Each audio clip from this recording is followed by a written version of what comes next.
Hey folks, it's Ardwulf. Welcome. Today we have an unboxing of a brand new item from GMT Games. This is Norman Conquests, Volume 5 in the Men of Iron series. I've been looking forward to this for a long time. Very happy to see that the Men of Iron series is continuing, despite the unfortunate passing of its originator, Richard Berg. The design here is by Ralph Shelton, and it is in what appears to be a pretty standard 2-inch GMT box. Conflicts of the Normans and their successors, 1053 to 1265. Now, this is a tactical medieval system. I would probably make the case that it's among the premier tactical medieval systems around nowadays, but it's not like there's an enormous amount of competition there. I think the cover is really, really nice. I will say that I feel like the title could have been just a bit bigger, a little punchier. But other than that, that's like the only complaint that I have. Well, that's not true. I do have a second complaint, which is that this arrived along with the GMT errata counter sheet just today, and they got shipped in a USPS flat rate box. Now, I wish GMT would stop using these because they don't particularly protect games when they're crossing the entire country, as they are en route from California here to Ohio. I have had a couple of instances in the past where GMT sent me some in a flat rate box and medium flat rate box, and it arrived damaged to the extent that I had to ring up GMT and get them to fix that. And they did, of course, fix that. But I wish they would spend a little extra money considering the shipping charges anyway. The markup on shipping was about $9.75 between what the flat rate box cost and what it would have cost to ship it via regular USPS priority. I'd like to see them get away from the flat rate boxes. For these 2-inch boxes, it's not such a big deal, but for a 3-inch box, it barely fits in that medium flat rate box. Chances are outstanding that that's going to get damaged. This arrived with no particular problems other than maybe a couple extra days in transit, but that's not a big surprise. So as mentioned, we've got the standard 2-inch GMT box or thereabouts. We've got complexity 4 on the GMT 1 to 9 scale. We have solitaire suitability 7 on the GMT 1 to 9 scale. This is a reasonably solitaire friendly system, but unless there's something new in this particular volume, there isn't an explicit solitaire system. So let's open her up and see what we get here. We notice right off the top that there are 7 battles here. Civitate, Eastern Italy, 1053. Fulford in England. Stamford Bridge, rather important battle there. Battle of Hastings, another rather important battle. These are the 2 that everybody's heard of. There's also Tinchebrai, I don't know if I'm saying that correctly or not, 1106. Lewis, 1264, and Evesham in 1265. So the majority of it's all Norman stuff, but the majority of this stuff does take place either in England or in France. And then, well, it's all in England except for 1 battle in Italy and 1 battle in France. There's enough stuff that the Normans got involved in that there could easily be a Norman Conquest Volume 2 of Normans fighting all over the place. So, be that as it may. So let's open her up and see what we get here. Like I said, I'm delighted that this series is continuing. It is an outstanding series. Easy to play, too. Much easier to play than, say, Great Battles of History, which I don't think is terribly difficult, but it's more difficult than this. All right, so we're going to notice that we do have a box insert, which will go in the recycling. We get 2 10-sided dice. It is a D10-powered game, and a big bag of big baggies, which will go in the big baggie storage drawer and get used for something sooner or later. Not an enormous quantity of stuff in here. Off the top of my head, if we remove the box insert, because I know people will ask this question, remove the box insert, take out the 2 counter sheets that are in here. You can handily get 2 standard GMT counter trays in this box. So I do notice that the counters are not half-inch counters. That is slightly unexpected. So let's take a look at the maps first. So we have 1, 2, 3 map sheets. This is Lewis. This one A couple of these at least will be double-sided. Yeah, okay. So here we have Civitate and Fulford on the back of that. We have Stamford Bridge and that one that I couldn't pronounce.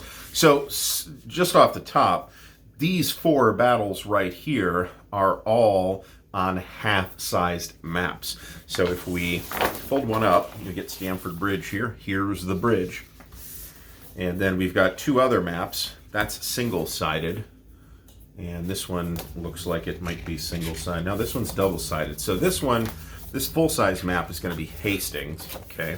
And it's most of a map sheet. And I don't know how easily you can tell that the hexes are pretty big on camera here, but they are in fact pretty big. And then this one is Lewis. And then on the back of Lewis, you get Evesham, 1265. So that says to me that there are 3 largish battles and 4 smallish battles, more or less. Now, we also get some stuff that I'm having trouble picking up. We get some player aids, okay? Weapons System Matrix for Shock and Charge. So these 2 cards right here are the standard player aid card for Men of Iron. They should be identical, and both of these are 11 by 17 fold-out sheets. We've got separate terrain charts for the individual battles. We've got basically everything else other than the terrain charts are on the front or the back. This is quite, looks at a glance, quite well organized, so bravo on that. We also have a flight point track. This is single-sided, and flight points is basically morale. So you're trying to avoid accruing your own flight points, and you're trying to inflict flight points on the other person. So if you get super high, you will lose. And then there's a general record track for here. There's an activation system here. I'm not going to go into the details of the system. We've got a rules manual and a battle book. The rules manual is matte finish paper, 28 pages. You can see that it is full color. Here's a little note about Mr. Berg, the late Mr. Berg. Interesting. We've got some references here to earlier games in the series. I don't know if this should be considered an updated version. I'm kind of thinking no, because this says Rules Manual for Norman Conquests Men of Iron Tri-Pack, so I think this will update the rules in the Tri-Pack as well. Okay, here's our sequence of play, activation and continuity, movement, facing, stacking, missile fire. You do have facing in this. Shock, charging and counter-charging, combat results. Looks like there's some optional rules in here. There's a decent number of examples. It's well illustrated, both with cool pictures as well as pictures of the various counters and stuff like that. So that's good. Shield walls. Is that an option? Nope. It applies to Men of Iron and Norman Conquests. And then here's some game-specific rules for individual games in the series. Changes from original editions of games. Okay, so that's very interesting here as well. And there's an index, which looks like a pretty typical GMT index. I don't know how useful it'll be. The book's not enormous, so it shouldn't be a huge problem, but probably not the world's greatest index. There is a battle book. This is 24 pages. Here's the Norman Conquest extended sequence of play. And in here we have a short preface. Here's Civitate. We have some ability to adjust game balance one way or the other. Oh, this is a papal army versus a Norman army. That's actually interesting. I know nothing about this battle whatsoever. Here's Fulford. Looks like we've got Saxons. When is this? 1066. Okay, we've got Saxons versus Normans here. A brief bibliography, which is nice. Little setup maps. It would be nice if these were on separate cards. I'm not going to write an angry letter to Congress about that or anything, but it would be nice.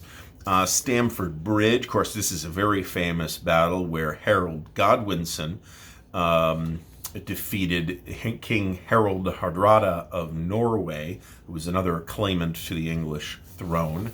And then it's like, oh crap, the Normans have landed. He had to run down south back again, where he was treated to an arrow in the face at Hastings, which is this battle. Saxons set up first. These are going to be two very interesting battles to play through, in my opinion, and quite famous.